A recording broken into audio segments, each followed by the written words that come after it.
Hi, everybody. I'm Michelle Gibson, and I'm here today with Logan of Luminary Lighthouse. And Logan reached out to me not too long ago, and I did an interview with him and Brandon of Expanding Reality for Logan's Luminary Lighthouse channel, of which he has something called Luminary Lounge, which I'll have you talk about here in just a moment, Logan. But Logan's been inspired to create his own YouTube channel and content relatively recently, from what I understand. hmm And there's a number of levels I'm excited to bring his work forward. One of them being the lighthouses that he's really interested in. And another one being that he's basically looking around his own community in his own backyard. And I constantly tell people you do not have to go far to do this work. hmm It's everywhere. And it really just takes questioning the narrative. And once you question the narrative and see what's told about the buildings and the infrastructure in your community, the narrative literally starts to fall apart. hmm And we've just been given a false narrative. And up until the coming of the internet, those that gave us the false narrative had complete control over it. And that stopped with the internet. That gave us the ability to do our research and to connect with each other. So, Logan, if you could tell us a little bit about yourself, and I believe you have a presentation put together for us today.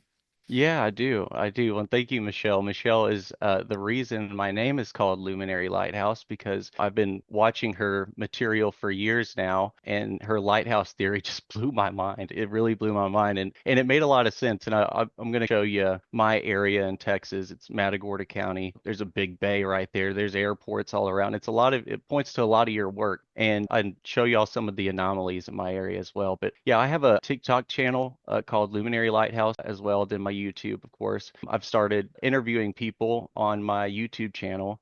I've got a lot of TikTok guys and girls that I've met, and we have a talk called Vibe with Your Tribe, and we just get on there and wing it. We just completely wing it. So there's nothing really planned. We just go through our computers and find out what we can talk about. Which is some of the best material. So yeah, and I'm from a small town, like I said, small town Texas. I'm from Bay City. It's in Matagorda County. Grew up small town Texas way. Everybody knew everybody. Everybody kind of fit in similar boxes, the same boxes, right? And I always acted like I fit in those boxes, but I didn't really fit inside. It just something felt just the flow of things felt really wrong in life, and it really was school too. I mean, I have family members that are teachers, and so I knew that I was supposed to be a good student and make good grades and go on to college. And that just, it never really took off for me. I didn't get the concept because every time you would ask an older student, say I'm in junior high and I ask a high schooler,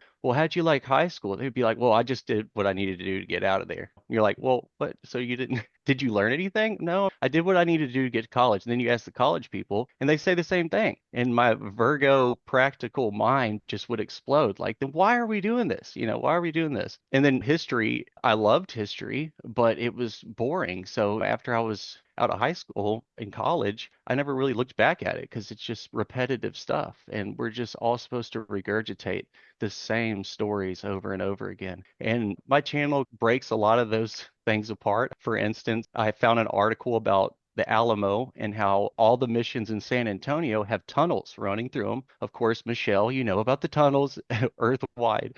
And that just completely breaks down the narrative of remember the Alamo, the battle of it, everything. And they say in the article, if the soldiers in the Alamo would have known that these tunnels were there, it might have turned out differently, kind of deal. And those are the little nuggets that I look for because then I've got you. I've got that little story right there, and I'm starting to break it apart with this one article. And that's an easy way people to see that our narratives are all over the place and there's a lot of lies in them is by looking in 19th century and early 20th century articles, and they were just shooting from the hip with their theories, and a lot of them connect. But yeah, I enjoy Michelle's work, so I geared this presentation towards that, and it's really just my history in the area that I'm from. So we can get into that unless you have anything else you want to say, Michelle. In spite of the dozen things that I thought of while you were talking, that Spit them out. I've loved history also. And I've been saying since I've started doing this, I'm so glad I didn't major in history in college. But what it did give me was a good grounding in what we're taught in the narrative. And I was actually more interested in European history than I was American history. That's changed. But hmm when I was younger in junior high and high school. That was what I was mostly interested in. Now it's like I consider all that we've ever been told about our history as BS. So, Hmm.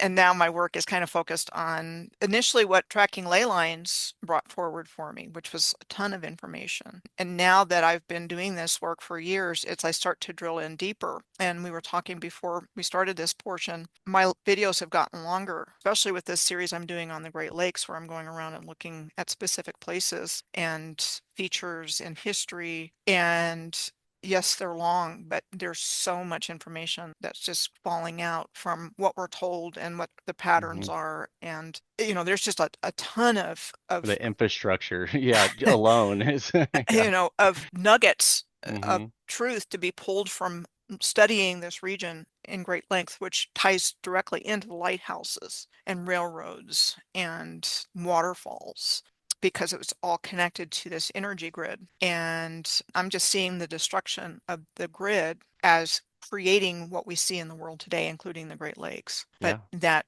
the lighthouses are next to water because that's where the land broke off, the water flowed in, and of course they became navigational aids. Hmm. And as we go through the presentation of your area, but every single story about the lighthouses is that they were built by and large sometime in the 19th century. You're gonna, yeah, you'll see that in mine often. You Yeah. might see a couple built in the 20th century, and you might see a Yeah. couple built in the 18th century, but most of them were said to have been built in the 19th century. And a lot of them might have took a detour in the Civil War, and then they either rebuilt them back up or they left it alone, which you'll see here in a little bit. Yeah. But And you see them with cliffs. They're on mhm, top of cliffs, which I think is where the land broke off.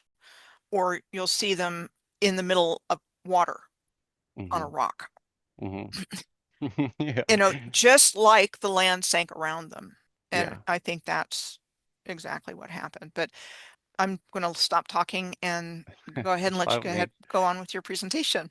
You know what was the craziest one that really hit me was I think it was I want to say it was Australia, like the southern part of Australia, and there's a lighthouse on it, and then it's just huge cliffs that go off of it. I don't know if that's what it was, but it looked exactly like the land just gave out and there it went. I mean, and this lighthouse is barely like, a couple yards off from the site. Like who would build that? Who would build that close to an edge? So yeah, and like with Texas, and everybody knows Texas is pretty flat as hell on the coastal side. So you can't really see if like, there's not much cliffs or anything like that. But if you look at, let me share my screen and see if this works. So yeah, so here's Matagorda Bay right here. This is the county I'm from is right around here. I'm from Bay City. It's in this area. So you can tell, I mean, look at it. You see where the lighthouses are. They're all on this island that's sitting out there. And then with the clusters of lighthouses, you can see that there's a little bay out there. I'm sure there might have been something over here. Who knows where there isn't one? And but wouldn't you kind of say like these bays, Michelle, were formed with the clusters of lighthouses? Would that be correct in your theory? Potentially, I would say the clusters, pairs and clusters of lighthouses I have found, and star forts all over. And it seems like the reason given for the building of them or the destruction of them are the wars that we're taught about in our narrative. Oh, we built this for the Civil War or the War of Yeah. 1812 or whatever war, pick a war. And so that when they're destroyed, oh, it's too bad. That was a military target or whatever. Yeah, right.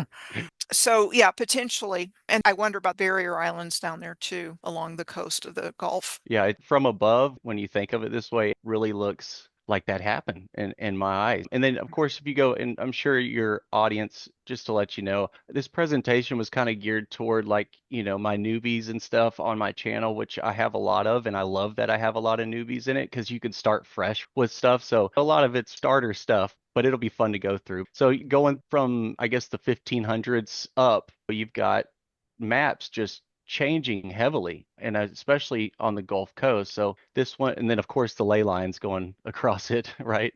The coastline of Texas is still intact. Of course, California is either an island or just flooded here, which I did read in the 1600s. I think there was a huge flood, and that's what this mainstream history says. And there was, 30 feet of water in the Sacramento area and this and that. So maybe it was just a flood. Have you looked into that much, Michelle, of what that could have been?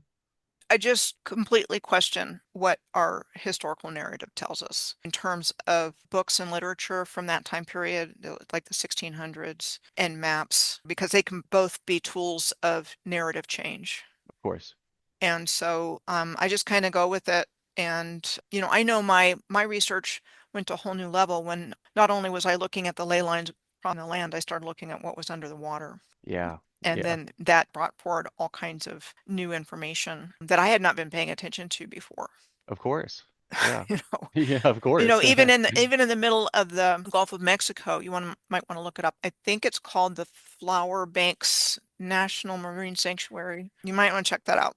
Okay, I will. That's Yeah. interesting. So what exactly is it? Is it like in the middle of Yeah, like it's like it literally? looks like landforms Mm. underneath the Gulf of Mexico is shallow, Mm-hmm. and it's landforms coming up from the Gulf floor.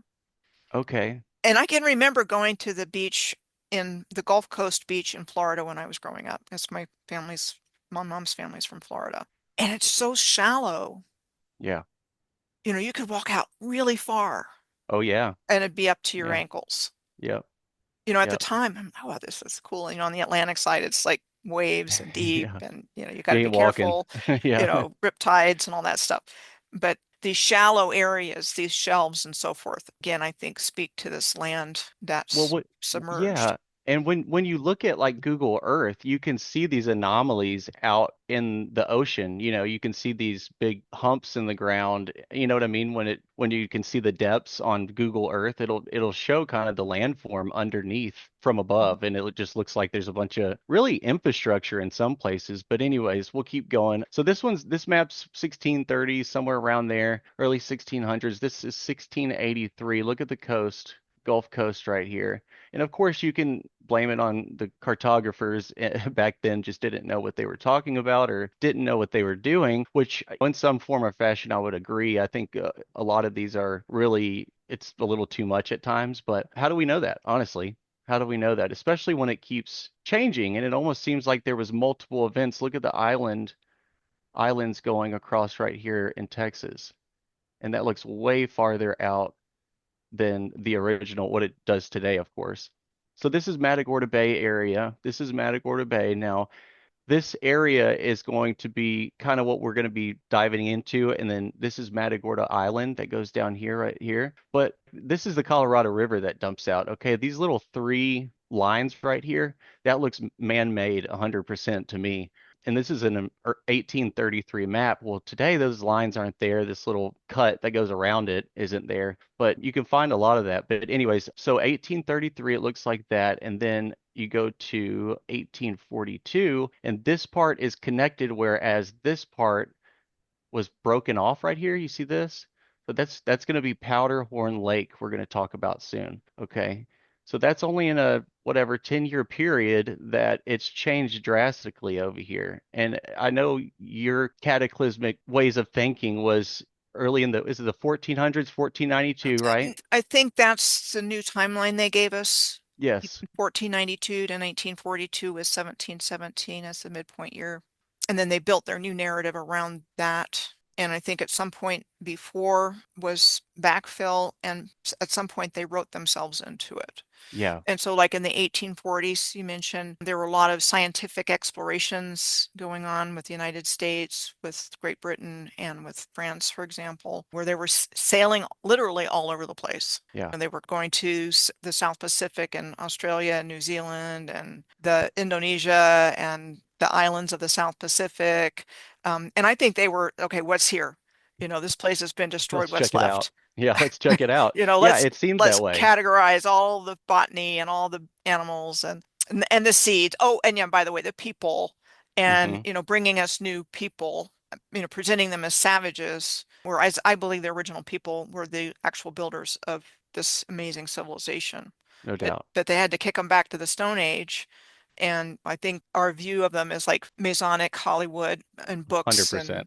and so forth, 100%. where they've been feeding us this narrative that, oh, we're the builders, the Yeah. Freemasons are the builders, we did Yeah. this. Yeah. And the Jesuits are right in there with them with this Hmm. new narrative and doing a really good job of basically pulling the wool over everybody's eyes, including Yeah. the original people, so nobody would know. the height of ignorance. And I Yeah. think that's one of the biggest problems we face today is Hmm. ignorance about our true history and brothers and sisters that are humans that they're trying to keep us from realizing that because they use divide and conquer really well. Very, very well. And it is the same playbook It is. over the years. And it's really interesting to sit back and watch now and kind of go, dang, again?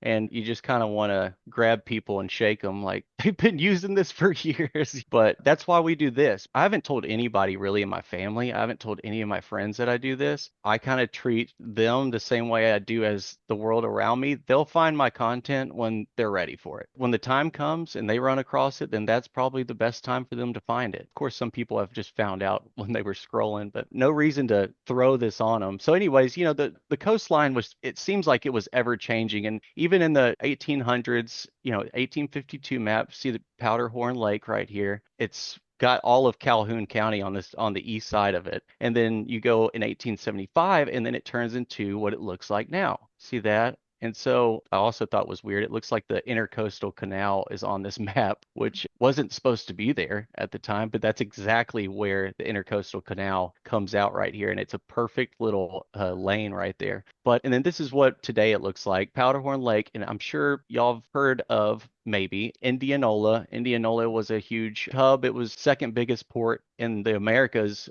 I know it was second biggest in Texas behind Galveston. So it was a pretty big place. There was, thousands of people there and it got wiped off the map in one of those 1800 hurricanes. And then these two places right here, Siluria and Fort Esperanza. Fort Esperanza, I remember reading about in high school, just Texas history, stuff like that. But Siluria, I was blown away by how many people were there and it was a bustling town. Which also kind of goes to your point of like this land dropping down. Well, if there was land here, then I would probably understand why they would pick this spot to lay out a whole city. But because it doesn't make sense, you're going to get hit by a hurricane or whatever it may be right here. But it would make more sense if, there was land here and then they founded this city right here. But for some people to come in and just start building on this little spit, right, where the Gulf of Mexico is right on this side, it doesn't make a whole lot of sense. So, but Before oh you yeah. go on from that, I Mm-hmm. just want to comment on Indianola. I recognize that as being one of the places the Germans wanted to colonize or Yes, tried to colonize in the 1840s, 1850s. correct. And there was a movement. They went to New Braunfels and yeah,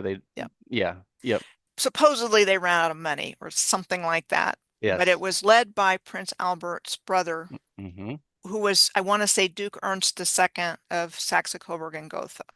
That sounds right. And it was the Aldersverein, Yeah, the Aldersverein, Aldosverein Verein. The Yeah. Mainzer Aldosverein. Mm-hmm. And Yeah. so they were seriously trying to colonize Texas Populate. Yep. Yeah. until they ran out of money. Yeah, of course. I feel like the House of Saxe-Coburg and Gotha, aka Windsor, and Queen Victoria and Prince Albert this was like the official narratives, big time for the reset. That like her reign started in 1837. I think the Crystal Palace exhibition in London in 1851 was Yep. like, ooh, Set it off. Let's big go. kickoff. Yeah, well, And we've got it and all written out, guys. Let's play your parts.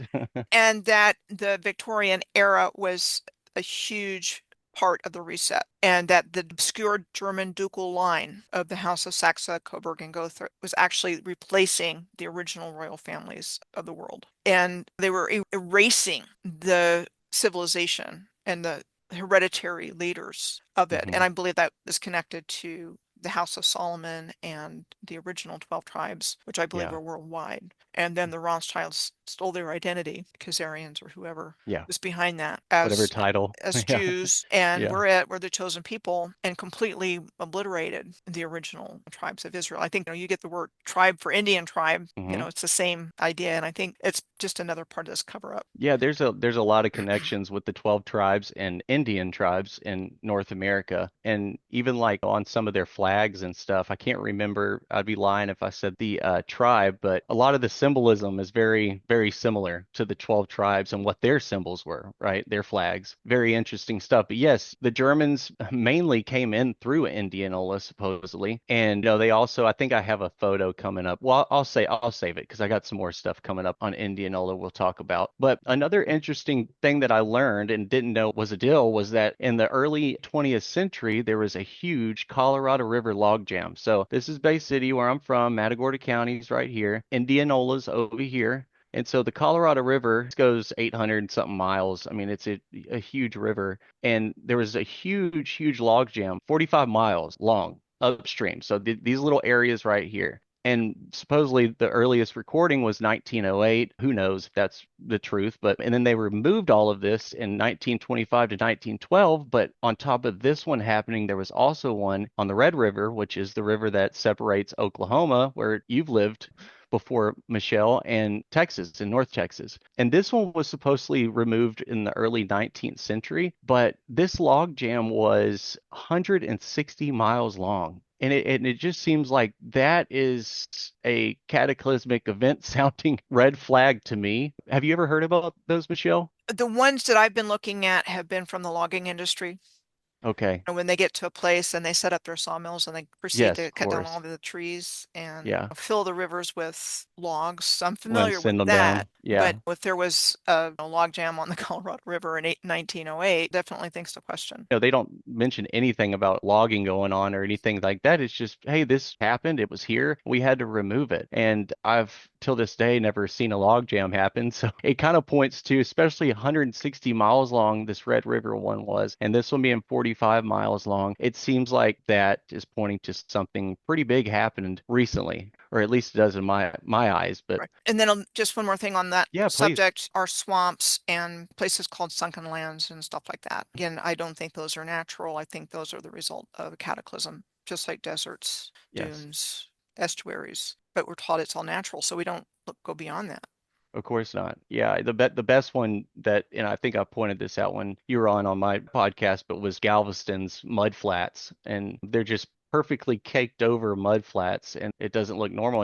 So, and then back to, we're going to go down here to Siluria and talk about Fort Esperanza, which is an interesting part to this, especially with your theories on star forts and such. So, Fort Esperanza this is supposedly what it looked like. Possible star fort, I would say yes. Not in the star shape they typically are, but definitely not made of earth, dirt, and possibly timber. That's what they say, that this was an earthwork fortification built of earth, dirt, and possibly timber rather than masonry. And I'm asking, where did the dirt come from on a beach? And especially when you look at the dimensions, 140 yards long, the west wall 200 yards long, and the entire wall 20 feet thick and 14 feet high. That doesn't sound like it's made of earth to me. But yeah, very interesting shape this is. There's not a whole lot of forts that you see like this, star forts anyways. It looks like it's almost half of one. But that was kind of new to me what it looked like. It was actually hard to find this photo right here, the shape of it. And then here's Siluria. So this is the city. And remember what I was sitting on. I mean, it was on a small spit of land in Matagorda Bay, right by the entrance to the Gulf of Mexico. They tell you, like all of the other cities that started, a man came in and he drew 300 lots to form the town site of Siluria. 640 acres he laid out. And it's like, this guy needed to slow down a little bit. He drew out 300 lots thinking this town was just going to take off like that. You know what I mean? Because they're saying it in a way that it just, he found this land and picked it to build a town on. So the population in the 1850s, 120 free residents, 68 male, 52 females. The real estate value is $51,400, which is a pretty big sum in 1850, I would say. Countries of origin, back to what we were just talking about, England, Ireland, Wales, Canada, Denmark, Germany, and Mexico, and then a lot of the US states, of course. But I thought this was interesting when I was reading into it. It says 46 of the island's residents were children aged 12 or younger, and another dozen were in their teens, which was most of the population. It says the island's population was young. That was most of the population, which was kids. So it's kind of orphan train theory of things. I'm running more and more across this being a deal, especially in small town areas. Like you'll notice that there was way more kids than there was older folks. But this really blew my mind because I didn't really know about it. I heard about Siluria, but I did not know it was this big. I mean, it was a big city. And of course, it got wiped off the map as well on one of the hurricanes that came through there. So here's where Siluria was. Okay, so this is where Siluria was, and then this is where Fort Esperanza was. And look at the land. I mean, there's literally nothing there anymore. And you can see the little cuts in the, see right here, Michelle, these little cuts in here. It sure looks like there was either a canal or, maybe this is man-made. I don't know, but you find these little cuts like this all over the Gulf Coast, certainly. Reminds me of Ancient Canal Builders, the book. I forgot the gentleman's name, the author's name, but Jim Jensen or John Jim Jensen, something like Jensen. that. Yeah, Yeah, correct. Yeah. yeah. I found that kind of thing down around Port Isabel and Brownsville Ship Channel. Port Isabel is a canal city, Yeah, big time. I mean, yeah, and you know. Matamoras has a huge canal, shipping canal that comes in, and I think that's in Ancient Canal Builders, his writing, and there's like just a web of smaller canals that come from that bigger shipping canal.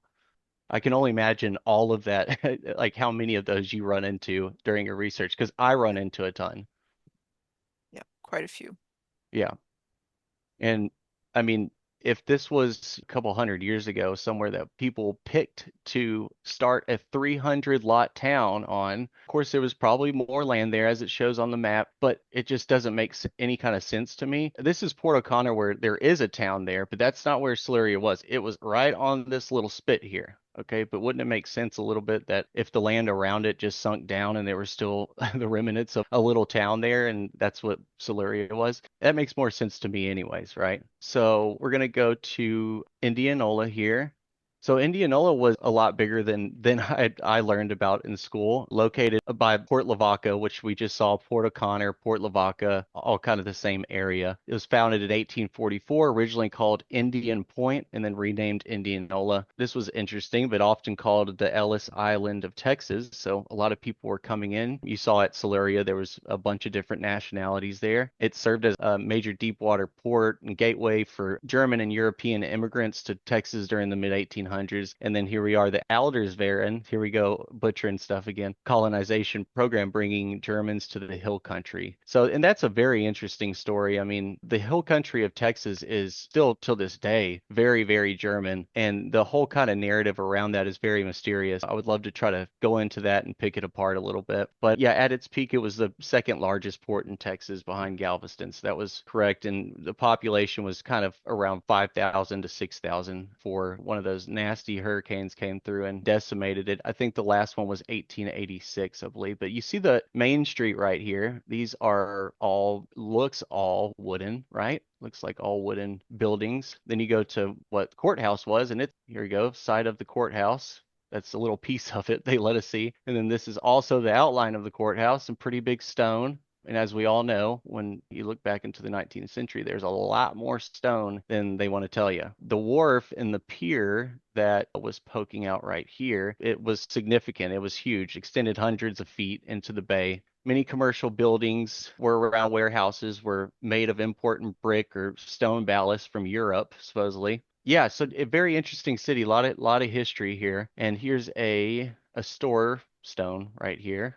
Right, here's a little wooden store right here. But yeah, I would love to know, and there's no pictures of Indianola. I mean, it got erased in 1886, I think it was. That's when the hurricane was. Yeah, 1886 right here. But there's no photos of it, which you can find photos of these little small towns everywhere before 1886, but not Indianola. And if anybody can find a photo of Indianola, please let me know because I need to see that photo, a real photo of it, of the streets and the city and the little town. It's very hard to find. So that's a chore for y'all to do if you could. Logan, if you can go back one slide, the camel caught my attention. I was researching San Antonio when I first found about the Mainzer Adelsverein and the German Mm-hmm. colonization, as well as the Camel Corps. And I saw the movie Humps when it came out, I want to say in the 70s, 80s, Yeah, somewhere during that time period yeah. about the Camel Corps. But it's really interesting because, again, instead of camels being here,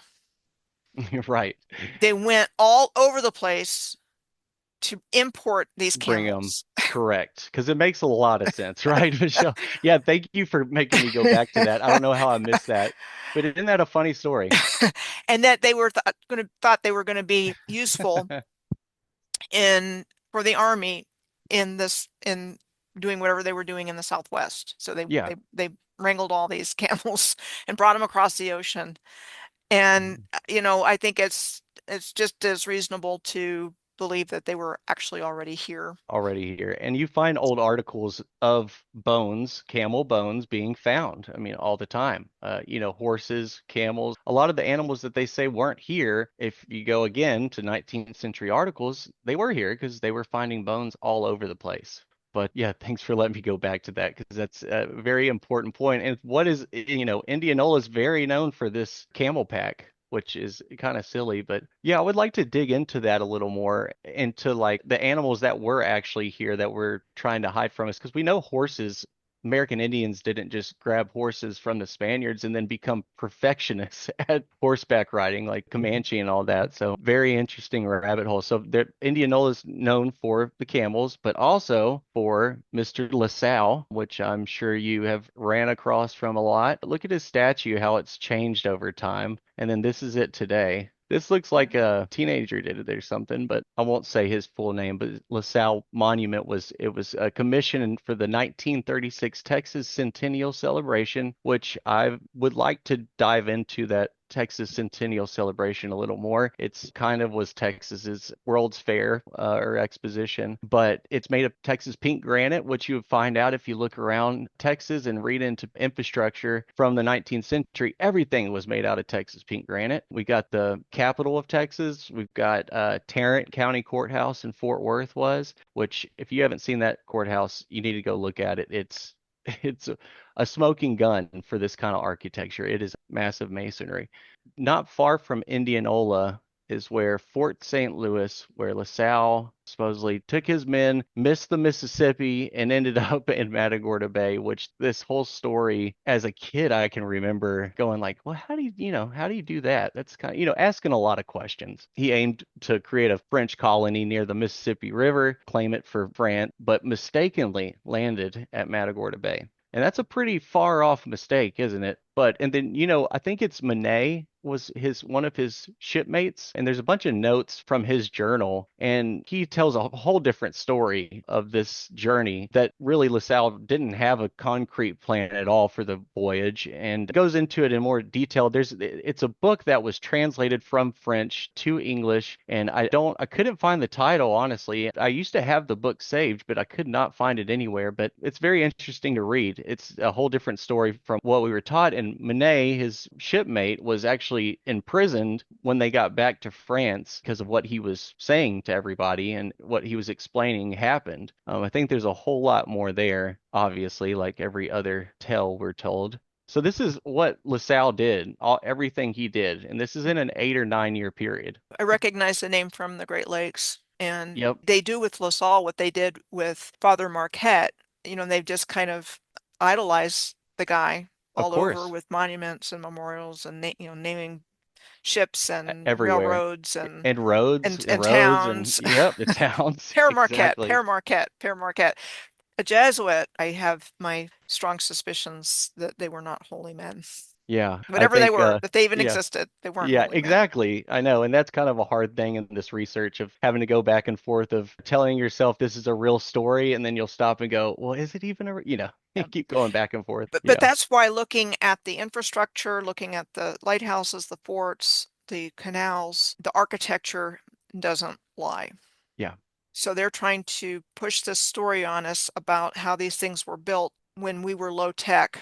And the same narrative that says we're farmers and cowboys and Indians out west and all Yeah. this other stuff. And then we're building this amazing architecture Hmm. and infrastructure. Yeah. It just doesn't make any sense. No, It's it kind of doesn't. the story starts to fall apart when you really look at it. Of course. And LaSalle, Mr. LaSalle's story, believe it or not, falls apart pretty hard when you find some articles that say a whole different story, but we'll get to that on the next slide. So this is what Mr. LaSalle was doing. He went down the Mississippi and built all these forts and then went back and got some money to go to the Mississippi, missed the turn and ended up in Matagorda Bay and built Fort St. Louis, which was supposedly a timber stockade with buffalo hides as the roofing, that whole breakdown we get a lot for these forts. And this is the French fort. Supposedly, this is actually the readings of these little spikes here are the artifacts that were found in that area. But they tell you that when the Spaniards came and found this fort that LaSalle and them built, They built this over it, which looks eerily similar to a star fort, but it was also made of wood. So don't question that, people. This is really makes you roll your eyes. Let's get to the articles. This really made me giddy when I found this because LaSalle in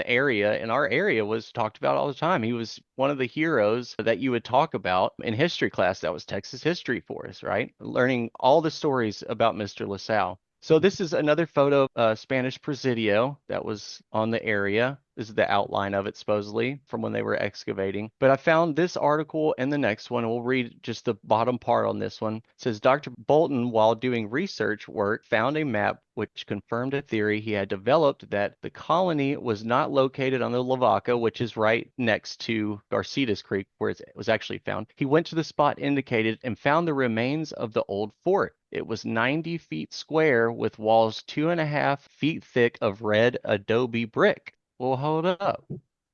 Nobody said anything about red adobe brick. The ruins were almost completely buried. So that also points to something happening. But it was shocking to see the red brick part because I was still kind of learning alternative history at the time of finding this when I found this. And then I found this article. Says LaSalle's colony in Texas. Ruins of their buildings may still be found. So this is in 19th century, and they could still see some of the ruins of that colony in Garcitas Creek area. But it says at one point, just at the edge of a little glade, which was doubtless at one time a cultivated field, there are the ruins of a very large stone building connected by a wall of rough, undressed stone with the main part. This must have been a building of considerable dimensions and was either a church or the commander's residence. Many of the huge rocks that are now lying on the ground about the great door are covered with names, dates, and French words, few of which can be deciphered, which nobody knew how to read French at the time. But again, stone, very large stone buildings. Okay, this is where still today they say LaSalle's colony was. So they were finding the ruins. And then this is the best part. Turning north from the ruins of the church or castle, they call the ruins of LaSalle's supposedly wooden remains, it's supposed to be a castle. They called it a church or castle. It is only a few steps to a dense forest through which for a considerable distance may be traced ditches and embankments, which ditches and embankments I always find in these 19th century articles across Texas, and even across the nation. But I mean, there was in central Texas, I found one, and I have a video on it on my YouTube. It's called the Unknown Great Wall of Texas, and I talk a little bit about the rock wall in Rockwall, but I've also found two other articles where in Burleson County and Milam County they found even bigger stone walls and stone temples. The one in Milam says it had 200 pillars, so like Roman pillars that were found, and it was still standing up. Some of it was poking out, and they counted 200 of them. And one of the articles, the one in Burleson County, they talk about finding these ditches and embankments that ran for miles and miles and miles. I mean, and that's what I would guess Michelle would be canal system or something like that. So embankments are earthworks. They're geometrically shaped, level, even, serve a purpose. And ditches is a cover-up word for canal. I know where I lived in Cottonwood, Arizona for a little while, and there's an irrigation ditch, remarkably canal-like. Again, we've been fooled, deliberately deceiving us so that we would not see what was in front of our eyes and question it. Yeah, Arizona is probably one of the states with the most, right? Yeah, and clearly it got really destroyed with the desert here. And used for cities, I know Phoenix is using a lot of the ancient canals as if they were built their own. Yeah, And they're go ahead. mining. There's a lot of mining in downtown Phoenix. You can see it flying into Sky Harbor. Areas that are Really? clearly being mined. And that's the whole thing. I mean, they've been Yeah. mining everything, chopping down Yeah. all the trees and mining the ones that weren't destroyed by this cataclysm. They've just been mining the heck out of everything, especially Yeah. this area where I live in Arizona. What is it? What area is it? Familiar with Arizona, but I wasn't familiar with the name that you said. So I'm in Prescott. Oh, you're in Prescott. Okay, I know where Yavapai Prescott is. County, Yeah. same county as Sedona and Cottonwood. But it's like they supposedly settled Prescott in 1864. It became the territorial capital of Arizona. And 1864 is the year before the end of the American Civil War in the narrative. Hmm. And then they just started mining. They brought the railroads online and they started mining. And supposedly they found gold at Groom Creek And again, creeks or canals. So it's like all of these gold rushes are at these creeks, and I think the gold was part of the conductive mechanism of these Yeah, highly advanced water systems. So they knew where to go look, and then they just started digging everything up. and still do today. They still do today. Yeah. Exactly. But they've taken most of the railroads out. Yeah, and that's a very interesting line to go down. And I've seen like on the East Coast and like, West Virginia and those areas have so many. And then Louisiana, actually, I saw one that you were talking about was in Louisiana, just a train track with a train sitting on it and it grown up around it. And there's really no explanation for it. Out in the middle of Central Texas, we have it's called Old Tunnel Trail, and it's a trail that you can go to. And it used to be where you could walk through it, but now there's all these bats that have gone in there, so it's like a viewing spot to watch the bats come out of this tunnel. Well, that tunnel was said to have been built in the 19th century for a railroad company that wanted to connect Fredericksburg and San Antonio or something. But then they ran out of money and this and that. And it's like a 900-foot tunnel out in central Texas, stone. And then they just quit on it, supposedly, which it's just one of those narratives. Again, I've made a video about it on my TikTok if you want to go find it. It's interesting.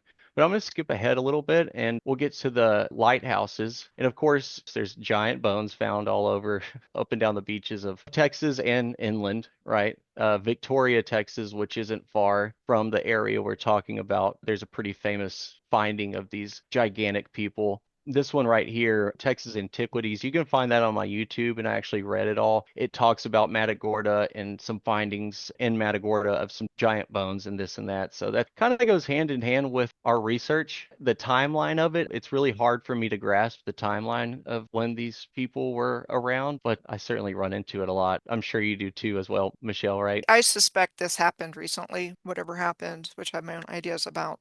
And so this civilization of giants building this integrated infrastructure existed until relatively recently. And Yeah, we're still using their buildings and using their trains and it makes a lot more um sense that way anyways. yeah, Yeah. that so this in my opinion, in my studied opinion, this happened relatively recently. Yeah, I mean, it makes a whole lot more sense. I think I'm more like, I can't envision it in my head still. I can't believe the history that we're given, but I still can't picture what it did look like, which kind of annoys me a little bit because I have all these pieces, but I really want to know what it looked like and who these people were and were they this big? Were they the giants that we talk about? All of that stuff I don't have in a really cohesive thought of, but I would love to have I'm a still time machine. searching. I would love to have that ability to go back in time Right? and just I see what know. it looked like because I know it was nothing like what No. we've been told. I know. I say that to my wife all the time. She's like, "Yeah, we know. We know you want a time machine." Geez. So let's get to the lighthouses. Here are, let's see, one. So there's two right here, two, three, four, five, six lighthouses. This one is actually was in another location. It's sit in a little museum now, so they have it sitting right there, which I don't think is where it actually was. I believe it was out in the Gulf somewhere. But just looking at this alone, why do you need this many lighthouses in one clustered area? Couldn't just one do the job? And I know like there's a reef for this one and this and that, but do you really need five lighthouses? And reef is a clue. That's something underwater. Right. That's a hazard to navigation. So the story is we built this lighthouse because of this reef. And Yeah. that gets repeated over and over again. Well, What is a reef? what Yeah. is the reef? I know. What's Yeah, underneath the water? And a lot of times sunken infrastructure.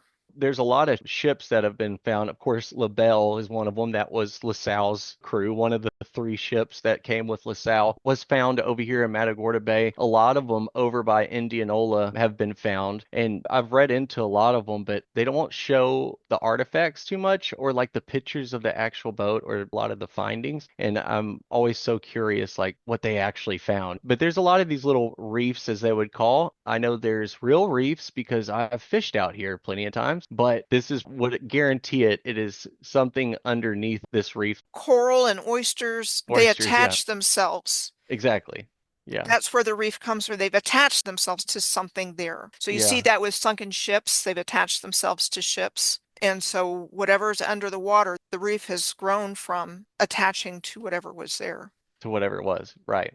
Yeah, that's interesting. It's not like you can go look for it. This is the muddiest looking water you've ever seen. So you're not even going to see your hand in front of you if you put it in front of you in the water. So it'll be hard to see. So the main one right here, we're going to be talking about Matagorda Island Lighthouse. This still stands today. As a kid, I can remember it still going off in the 90s or so. It was still putting off light and going around. It was really cool to see from a distance. And yeah, looking at how many clustered right there, it doesn't really make a whole lot of sense that that was for entrances and this and that. So of course, I'm sure it helped people when they refurbished it or if that even happened. But you're going to see a common theme as we have talked about a while ago. So a company came out of Baltimore, cast 55-foot iron tower, also created Point Bolivars in Biloxi. If you look at it, it's a fitting image. Material shipped to Matagorda Island summer of 1852. So they decided to have a lighthouse in 1852 shipped from Baltimore to Texas. Now, mind you, Texas is just starting. It's like,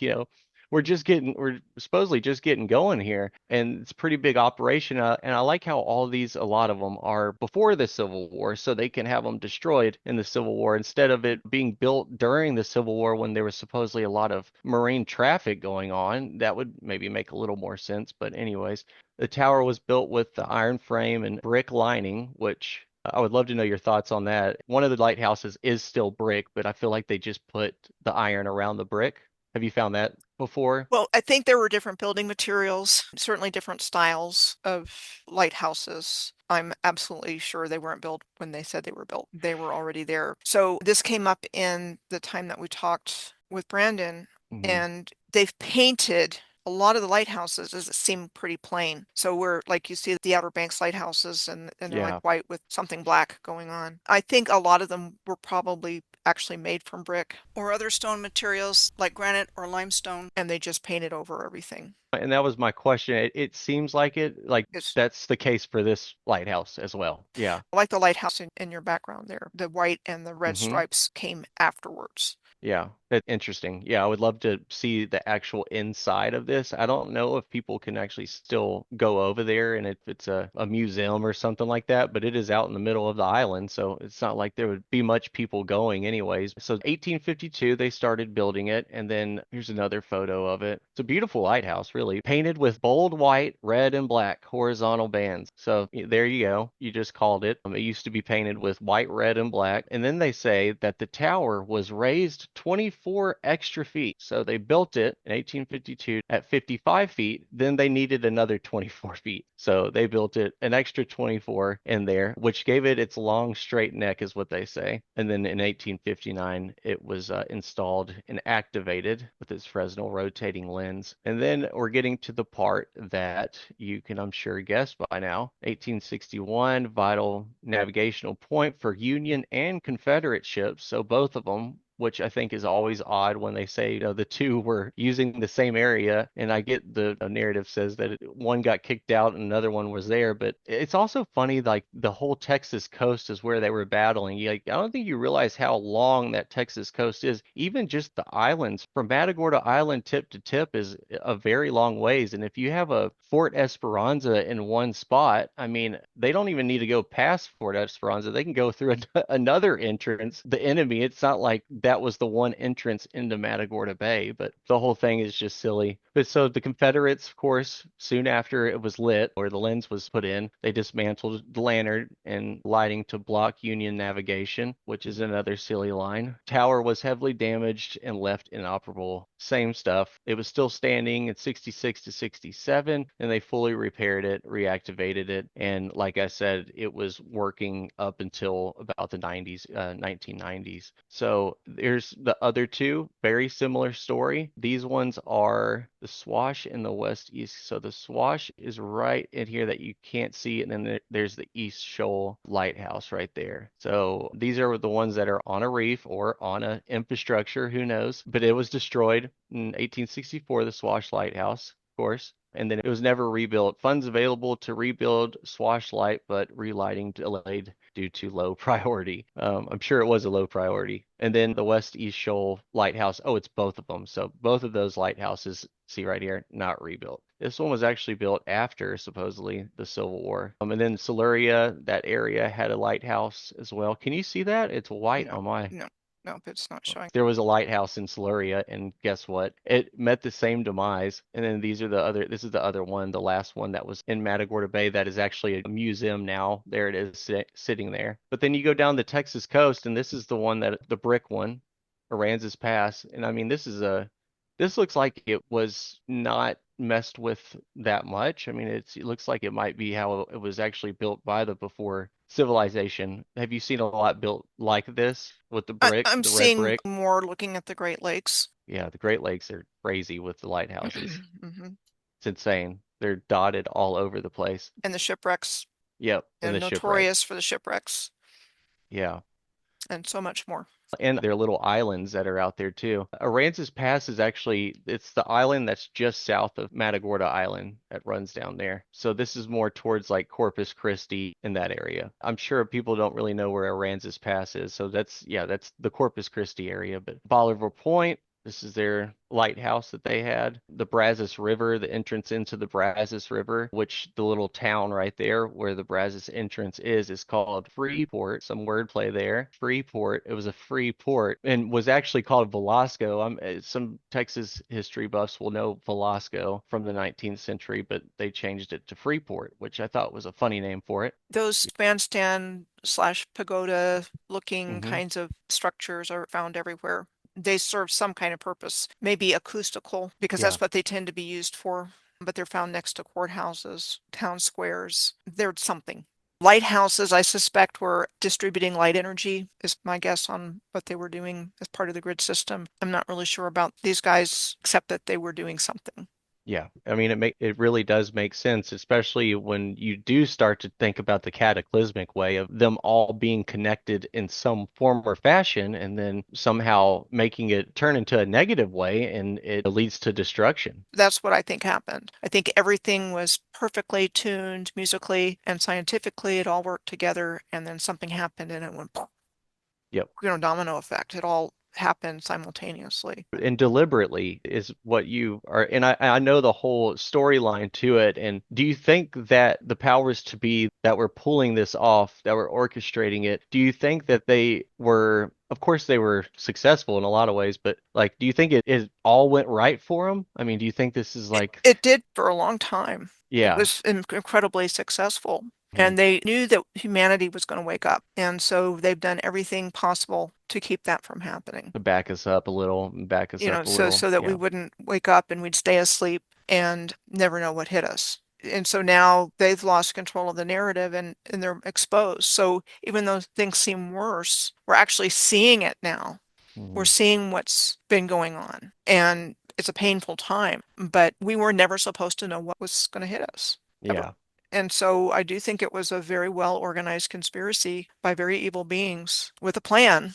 And I think they reverse engineered this grid. And so they've been harvesting our energy and everything else, but God wins. And absolutely. Good and wins, yeah, right. and so they couldn't keep us from waking up. The fact that any of us are waking up to this at all is a miracle. Absolutely. And I feel like everybody that's in this community is here for this job, this task. They were put here to spread the word, basically.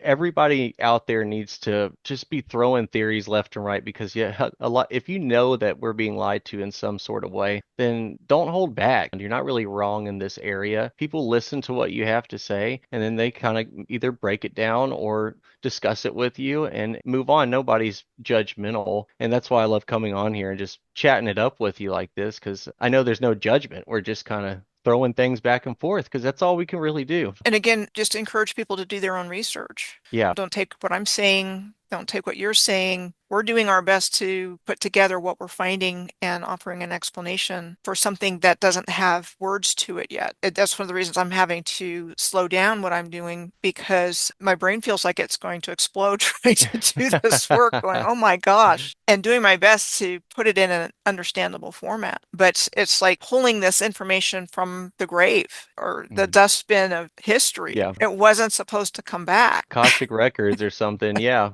And it really is. And you can say there's a lot of bad things going on at this moment, but there's a whole lot of good things. And I thank goodness I found this community because it's just a really fun community to be in. Like I said, now that I can look at history and look at it with a different lens, which it's a completely different lens now. I look at a story and then I just try to break it down as much as I can and re-engineer it. You know what I mean? That's way more fun. That's how all of history should be because we don't really know what the heck has happened, right? The main part I wanted to also get like your input on, and we'll get to now. I'll kind of jump ahead a little bit, but so this area, Matagorda Island, was a key area for World War II military fortification. They had a bombing and machine gun restricted areas along the Gulf of Mexico from San Luis Pass, which is up here, Galveston area, all the way down to Aransas Pass that I was talking about a while ago, Corpus Christi. My gut tells me that a lot of what was going on with these bombing ranges in the World War II was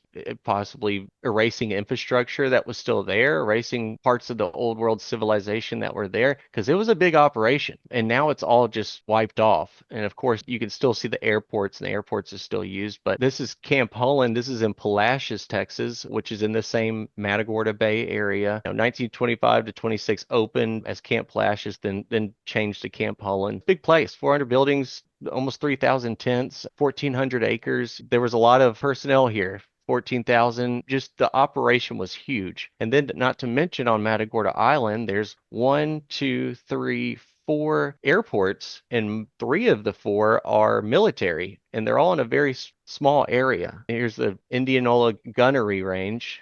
There was a big military operation going on here. Of course, I know World War II was going on. The powers to be are opportunists. The war is going on. They're going to have other things behind the curtain that they're going to be doing. And I think the purpose of the modern wars were destruction of the old world. Clearly, when you look at, I have a video of Dresden in Germany in the, I think it's early 1900s, 1901. Watching a video of their infrastructure doesn't tell you they were just trying to erase it, basically, because it is some megalithic stuff going on. But this is a private airstrip today, but this is where like Siluria was right here. There's Port O'Connor, Indianola was up a little bit. So there's this little private strip. And I want to get your input on airports, kind of just to refresh my mind on why they're always in these areas with the lighthouses and stuff. There's another one right here, another airport right here, and another one down a ways. And I'll go to another photo of it. Okay, so there's one, there's two. The one I just pointed out is down a little bit. Let me find the photo where they're all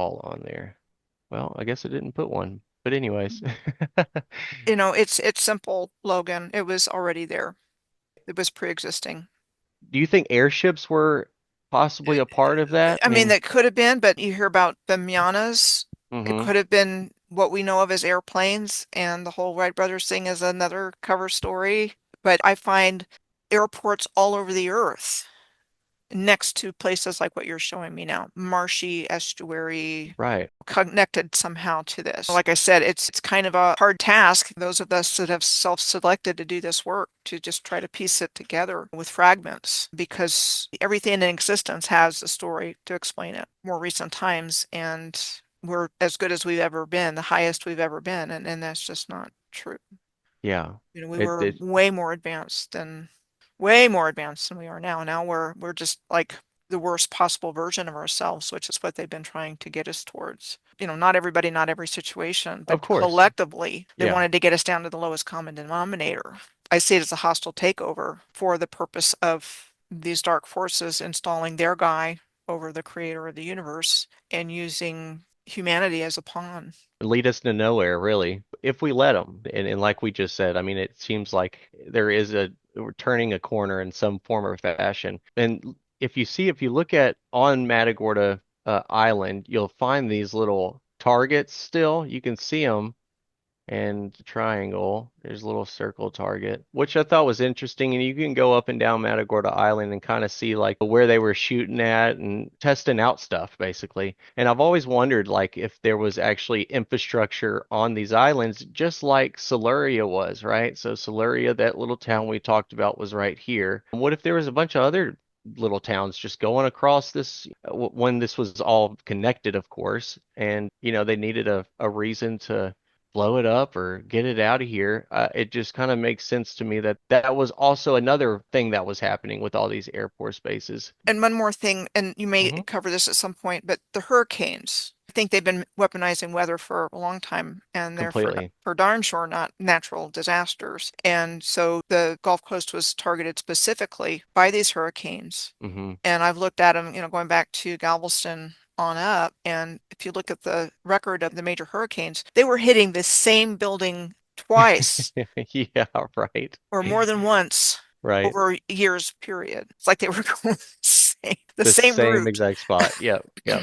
There's like a magnet on that one structure with these hurricanes. If you're having a hard time with the weather modification, but it's everywhere now. Like you can find plenty of websites that have all of the government inventions, supposedly. Of course, it's repurposed, I'm sure, but starting in the late 19th century, or even mid 19th century of manipulating the rain and the weather. And one more funny thing about that I didn't know, I was shocked to run across that this was Matagorda Island also had the first privately funded rocket to reach space. See how I have it in italics there, whatever, space, but I did not know that part. Yeah, there's just a lot of interesting stuff in my area. There's also some infrastructure. I kind of want to just chat a little bit before I head out. Had you ever really looked into that area, that Pacific area? I know you said Indianola, but did you run across any on your ley lines or anything like that? Well, so I tracked a long distance alignment from Washington, D.C. all the way around.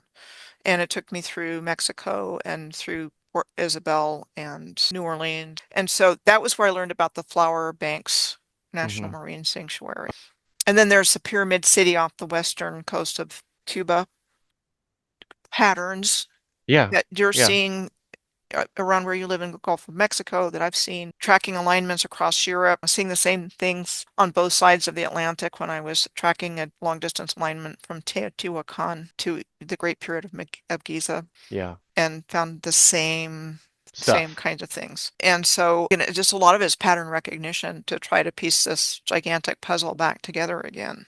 Lighthouses are just an amazing study. And then you look at the things like the Fresnel lenses. A lot of them Yeah. don't have the original anymore. They were very sophisticated lights. And the one that comes to mind is Old Baldy's. It was off the Outer Banks.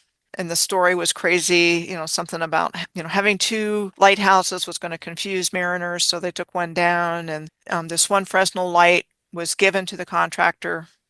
I want to say that took down the lighthouse. And so it ended up in different places and they finally got it back because they wanted to do something with it. The old Yeah. Baldy Foundation in North Carolina, and they still haven't done anything with it as far Of as I know. course, of course, But, of course. again, there's just sus stories that go along with all of this. They've been putting things in our water and in our food and in our clothes, and it's, they've taken our educational system. I graduated from high school in 1981, so from what I remember, things were whatever normal is, whatever Yeah. that is, Yeah, right. to going to this whole social indoctrination deal.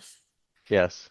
And then when you find out how involved the Carnegies and the Rockefellers were in the American educational system, and they've been pushing us to this point that's highly problematic, Yeah, it's as we since know. And since that's what we see playing out in the world. yeah, And it's messy and it's nasty. And how did we get here? And it wasn't right. organic. It was very much manipulated and planned. Very much. And so, yeah, I mean, this is one of the ways we can take our power back and, like, if nothing else, encourage our viewers to look in your own area and start to look at things critically. It's the red pill and the blue pill. Can take the red pill and start to see differently, or you can take the blue pill and say, "Oh no, this is too much. I don't want to have to deal with this." Like yourself, I've got two cousins that are awake, and everybody else is sound asleep. Hmm. Educated, smart, Of course, yeah. but just aren't awake to that. They turn off when you start to bring up stuff. Yeah, And you I, can I see don't it. even try. I don't want I to, know. unless somebody's ready for this and looking for it. I don't want to, There you go. I want people to find it, like you said, when they're in open and receiving mode for this kind of information. Hmm. Because to really step back, you have to let go of everything you've ever believed to be true. And it's not easy. And I completely understand that. The stakes are high. The stakes are our future. And we don't Of have course. one if we don't figure this out and Stop voting for president.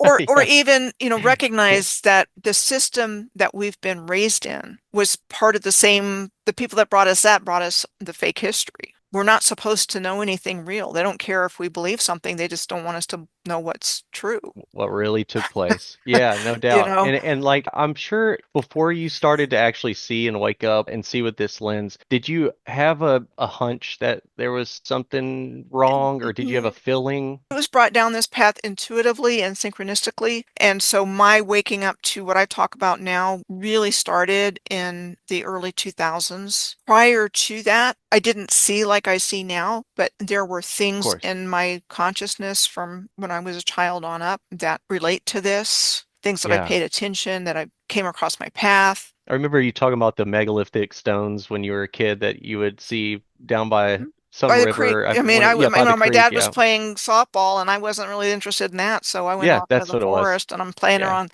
these big stones in Rockville at Rock Creek, Twin Brook at Rock Interesting. Creek. And again, I didn't have any foundation for it. I think I grew up on top of a flat top pyramid I read that. next to a Yeah. golf course. Yeah.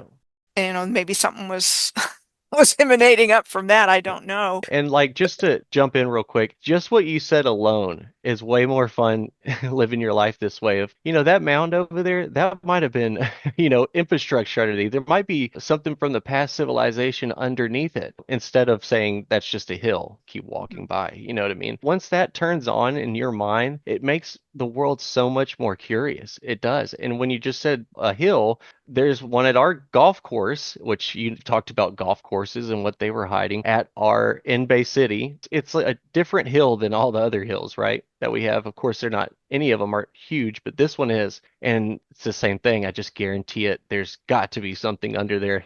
I wish I could get a shovel and some people to help me to figure it out. I mean, even look at if you look at Teotihuacan and it's all dug out and you see this beautiful pyramid city Yep. that's aligns with what's going on in the heavens. And then you have places like Cahokia, Yeah. but that hasn't been uncovered.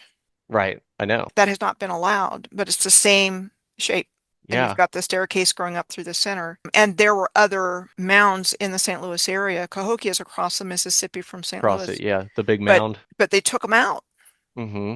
They deconstructed them, and they've got photos of that. You can find that online. I have them. I have some of those photos, and they're weird. Like it just looks so odd when it's like half of it's gone. I guess the picture I have, Yeah. half of And the it's gone, guys are and it. standing on top of it. Like, Yes, look at yeah, us with their shovels. yeah, right. Take a And picture. to that point, like, how do you get ready for a cataclysm, right? And then coming back out into the world and having the hands to dig out whatever they're, people talk about the mud flood or this and that, but have the manpower to get everything started and to get back into motion. I think a lot of like the secret societies, of course, and especially in the 19th century, like the Masons were kind of foot soldiers, I guess, out there because like even Matagorda, it was one of the first towns really in Texas actually, and they had one of the first buildings was a Mason's building, and it's like that in every single little town. So I'm guessing they were a part of it, but yeah, what is your thought on that? So yeah, so the Masons, the secret fraternal orders, the Odd Fellows, the Elks Oddfellows, were yeah. part of it. There's a whole bunch of them, and their symbols, the handshaking. All of them, they had their little buttons with that Mm-hmm. handshake going on. I think they were foot soldiers, and then whatever immigration was in the 19th century was probably digging stuff out, whatever Yeah, they were doing, and going after the giants. And I think there was human hunting going the on, leftovers, the the leftovers, yeah. survivors. Mm-hmm. So if the controllers could survive underground, other people could because there's the underground infrastructure. And then there was the incubators, however they repopulated a new human with unplugged DNA and smaller. But I think that's what was going on. And Yeah, no, absolutely. I've looked into it a little bit. I know other people have looked into it more than I have with the Cabbage Patch Babies and Yeah, you I know just the did a video on it actually. Yeah. the whole how that happened. And again, what they taught us in school is not what really happened. It's what No. they agreed on. Just like Siluria, I was saying, like they had half of their citizens were kids. They were under 12 years old. Most of the people on that little spit were all kids, and you find that across the area. And I've also ran across the Oddfellows. They had a bunch of orphanages all over the world, and they're huge. I Yeah. think it was 72 across the world, In the States, they had 62 of them. Every state has one. I keep running across them in this, orphan Yeah, train rabbit hole. I keep running across them a lot. I think they were a part of that repopulation program in some they way. were the Knights of Yeah, Pythias also. They the also Knights of built Pythias. built orphanages. So the motto of the Oddfellows, and they were odd, Yeah, very yeah, odd. yeah. So it was, we command you to visit the sick, relieve the distressed, bury the dead, and educate the orphan. Oh my God. I didn't remember that. That's pretty in front of your face. It's yeah, I mean, what are they talking about? Bury Yeah, the I dead know, and or right. educate the orphan. But I think they were making whatever was left, digging it out and making it serviceable. So Yeah. their building of it was digging the mud away so they could use it, paving the road beside it, Reusing, yeah, refurbishing everything. refurbishing everything, Yeah. and that's what was going on. Yeah, And it's another one of those things that I said a while ago, and it's something that I always try to picture and always try to think about how the logistics works, but it just makes me even more confused at the end of it. I also was finding that, have you ever looked into like the poor farms and poor houses, alms a little bit, houses? yes, a little bit. Yeah, Those are very interesting too. they are, and I found a lot of interesting stuff on it. I have a 1876, one of those old encyclopedias, I think it was, and it was just about the state of Michigan that I was reading. They had in these poor houses, these alms houses, that were for the poor, that they would basically welfare, I guess you could say, and a place to stay and all that. They had like 40,000 people in their poorhouses around Michigan in 1876. Just in that year, it was 40,000 people. And I just thought that was really interesting because I haven't really been focused on those, but I feel like that might have been a connection from repopulating somehow. And And slave labor for all the things that yeah, needed to be done, because there would exact, have been an incredible exactly, amount of work that needed to be done to get exactly. Oh, this that's a to good clean this idea. place up. Yeah, And then yeah, there's the insane asylums are another one. They of were course. huge. They're What massive. the heck? I mean, People don't know that. Yeah, I think I they mean, were concentration camp on an enormous scale because they were doing torture kinds of things in those no doubt, asylums. no doubt. If you look up, anyway, it's connected with the St. Joseph's Asylum in Missouri. There's a psychiatric museum there with, it looks like implements of medieval torture that were Yeah. used in those Oh, in insane asylums. It's just horrible things were going on in the 19th century. Nothing nice. horrible. I would skip the 19th century if I was going to go back You on know, my I time would machine. too. I would I have would go to. further back to when things were better, when things were Yeah. different. Yeah, if we And had a time machine, we wouldn't know when the hell to go back because we don't know when should I go back? Like 500 years, a it's, thousand years? Like it's we don't know. yeah, Yeah. I'd probably go back 400 or 500 years. Four or 500 is where I sit in my head. What if we're wrong with that time machine that one time to do it? Yeah, I wouldn't go back 100 years. No, no, not at all. Not at all. I would be in the insane asylum for sure. Uh, But I would be in the insane. guaranteed it would be dark. If we went back to the 19th century, it would be very dark. You All can see it all clearly. my research is pointing in that Yes, direction. I know. You can see it in so many of the photos and the people. And most of the people in these 19th century photos look like they're actors. The settings of things, especially like I have some in Austin, Texas of 1870s, 71, 72, and they just look like they were told to stand there. And it's you stand there, you stand there. It's like they discovered the place and then, okay, go act normal out there. I'm going to take a picture and this will be the 1871 picture of Austin, Texas. I mean, it really does look like that. I completely agree. When did this happen? I mean, there's a photo that's available to find on the internet of Pittsburgh in the 1900s. It looked like it was mud flooded. You see that in Galveston and you see that Yeah. in Seattle after the fire. Yes. It took place around the same time That as, those are crazy photos of yeah, Seattle. Yeah. yeah. I mean, so it's like Pittsburgh looked like those in the 1900s. So Right. when did this happen? When did it happen? Right. You don't What ever the think of that. hell? Yeah, exactly. So it's this whole subject is really hard to get one's head around. I'm pulling up Seattle because I still can't get over the photos of it, and I look at them quite often when I'm just thinking about it. If people haven't seen it, I mean, look at these, look at that. Like, what is going on? You've got the same kind of photos of Kansas City, Missouri, Yep, I have those when as they're well. digging those out. Look at this. Like, what? Like, what? This is such a 19th century photo right here. This is what we're talking about. My theory about what that is so Mount Hood is near there, that's in Portland, and Mount Rainier, which I think were giant trees. And I think when the grid Yep. exploded, they exploded. And I think what we see is pyroclastic flows and ash from eruption columns when that happened, is what I think that Ooh, is. okay. Yeah, I haven't really heard you say that before, but that just hit me hard. That makes a lot of sense. Yeah. I Interesting. do discuss it in a couple of videos, but I think that's kind of where I've landed on what was the mud flood, what could explain that. And I Yeah. had to have giant trees come into my awareness to be able to put that piece together. And that came through Chad, Yeah, of course. of deeper conversations with Chad. He Yeah. was the one that said, "Hey, we need to talk about giant trees." And then I started to see it in a conversation that I had with Yeah. him. And then once that piece came in, it just opened up a lot of other.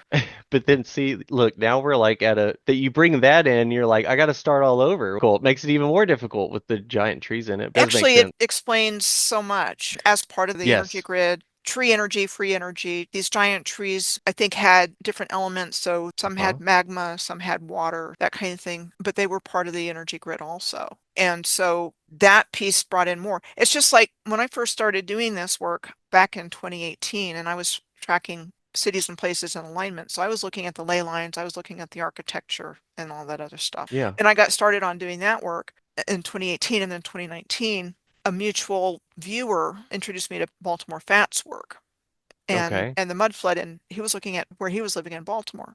And when I saw his work on the mud flood, I brought that in. It's like, Yeah. okay, we're all looking at the same thing, and mud flood became a part of my theory. At that Of point, course. I was just a year or so into it. So the body of work I've done since then has Yeah. been incorporating these Yeah, different pieces. elements. Yeah, But these I didn't pieces. start with that. I started with the grid, sacred Hmm. geometry, the Moors, and everything lining up perfectly according to sacred geometry. And then it's just grown from there with 8 years of research, 7 years Yeah, of you're grabbing just different pieces from. the light bulb goes off. Oh, yeah. Yeah. There's so many different ways this work for me has evolved. My own experiences and synchronicities and research, and then connections with other creators and researchers. Yep. I call it a co-creative synchronistic partnership where this information is kind of coming together from the grassroots. It should have come from top down, but it didn't. So we have to kind of come together in our own way because they don't know who we are. Yeah, Got of the big course. names out there. Those guys get harassed and targeted. We're just little people down here doing our own research that have been called to do this and connecting. Feel like we're the more genuine side of that. The big names might not be the more genuine side You of know, it. that I can agree with that, but a lot of the big names are what got us started. No doubt. Like reading Graham Hancock's work Yeah, no, that's years exactly ago. what I was thinking about. Yeah. And other people. Am I still there? No. But had I Hmm. not read his work and started asking questions, laid a foundation and lit a fire early on when I first started looking into this whole Of course. subject. People Well, are there right now. I mean, a lot of people are there, and we'll get to where we're at. Not saying like our paths are the perfect way, but it's just opening your mind more and more. And like you said, Graham Hancock, I mean, even like a Joe Rogan, whatever, 7, 8 years ago, he was like a conspiracy person for, saying some of the stuff he would say. But those are names that kind of just got us there more and more. Can I read you something really quick? If that's okay, I'm going to have to go here in a second, but I'm going to show you this article I found, and it's pretty funny how they write this off. So it's about the Messini Indian relics. They're a mysterious tribe. They're up in Delaware. Just kind of just goes into them. But what they found was very interesting. Okay, several explorers have examined the site, but until the state's experts examined the place, very little was found. Among the surprising things discovered are a number of Moorish beads. These beads are flat and have the crescent and star on one side and a comet on the other, the symbol of the Moorish race. They were probably made in Venice, however. They try to push it away. Like it wasn't because they're Moorish people here, or anything like that. It was probably made in Venice.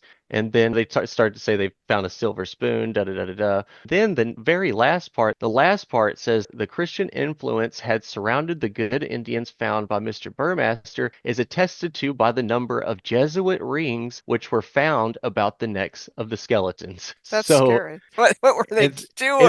that interesting article, I was like, okay, so these Moorish people were here, and then they had Jesuit rings around their necks, and my thought was, is like maybe they killed some of the Jesuits that were coming over and trying to steal their land and Yeah. stuff, but they kind of tried to shoo away the Moorish beads like, oh, it was probably from Venice, and then they brought them over. Well, that's the same thing with the architecture, the Moorish architecture Yeah, of that you find course. here. It Yeah, was Moorish revival or Moorish this, that, and revival. the other Yeah, thing. And it's not just the Moorish architecture is all over the earth and the of course, civilization. So they've given us so many lies about who the original people were that based on what we think we know, we can't come to a rational conclusion about of who they were course. because it's made up. All over the place. Yeah, you'll be You all know, over the place. but like I said, Yeah, the truth is in the architecture.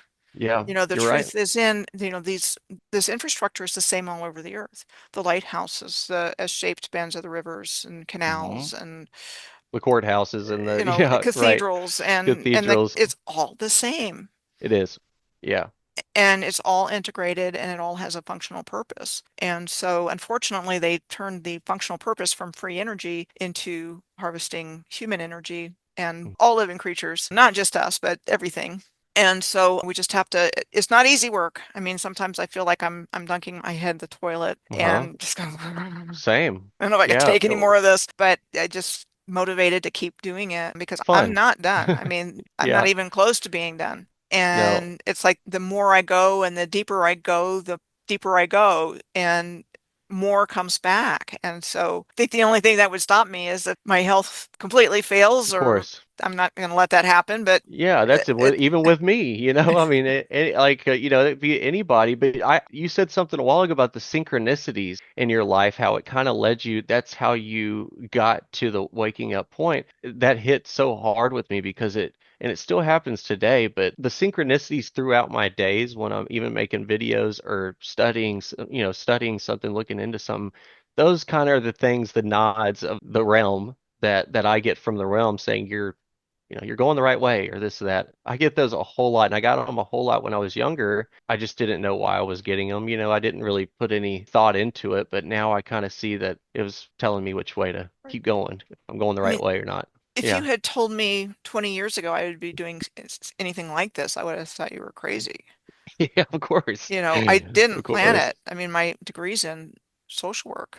And I Yeah. mean, I did that for almost 13 years. I got out of it. I was in geriatric social work for most of that time, working Yeah. in nursing homes. But that was what my degree was in. And this is just stuff that was on the side that I was interested in, hidden history and, Hobby, trying yeah, trying to explain but had no explanation, like the megaliths, like you said of course. earlier, and other things like that. And then my life experiences just brought me along this way. And then when I started doing this, I discovered skill sets I didn't even know I had. So Yeah. I taught myself how to make videos to do this.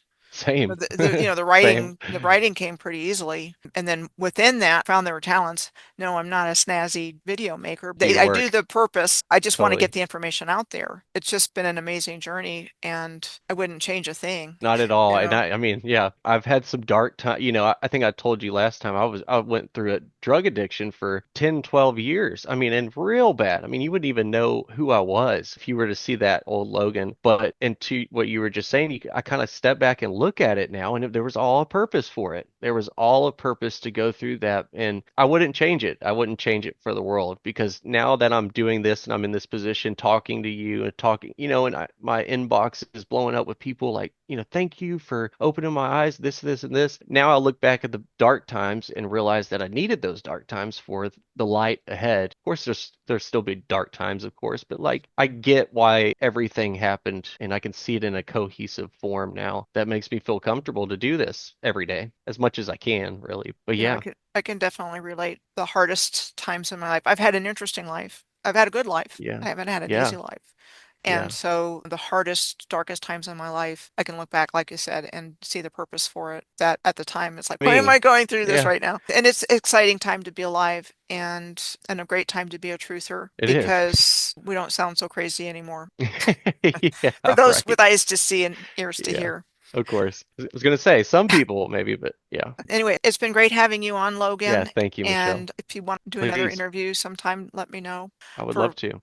there's, I think, a lot we have in common in how we look at things and how we frame our questions of what we're looking at. So anything you want to say in closing? Yeah, just thank you. You again are a huge reason I'm here talking to you, and a huge reason that I really enjoy life today. And like I said, I look at the world in a different lens, and it's a much more fun lens than I was when I was sticking to the mainstream history of things. So I appreciate that, and thank you for letting me have on. And then yeah, next time let's just start from zero and not even have a topic. We can just I can pull up things on here and we can just chat it up because I like bouncing around topics like we were doing. So we'll do that again sometime soon. That sounds great. And thanks Right. for reaching out to me to begin with and Of start course. the collaboration. Thank you.